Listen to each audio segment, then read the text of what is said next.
Mayong bungkag mga guys, so karon alas 10 na sa buntag og nang hipos ko sa akong gihigdaan mga guys. Kay karon magtabang-tabang taghilo sa sapa dito sa atong barangay kay buutan man ta mga guys.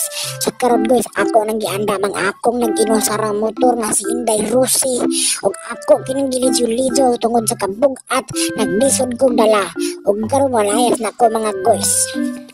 Ani day kainit ang among gawas mga guys, mura po tag naa sa syudad. Pero ako sang hapit to ng akong kauban kadiya man sa luyo.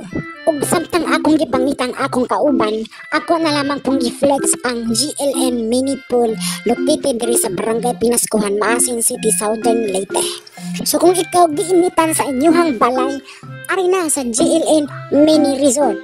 Aduna kini sila yung sa kwarto nga pwede jud ka ari rin magstay kung gusto kang mag-overnight. Naapo di ay ni sila diri mga tulo ka beds o ginsaganahan matulog diri kung gusto magpagabi. O kung gusto ka nga magpabugnaw, saka na diri sa Barangay Pinaskuhan, Maasin City, Southern Leyte ug naambak na sa atong pinakatin-aw nga swimming pool sa tibuok kalibutan.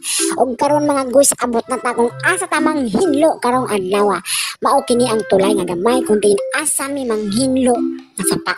Og karon mga guys, di na ta sa atong hinluanan nga sapa og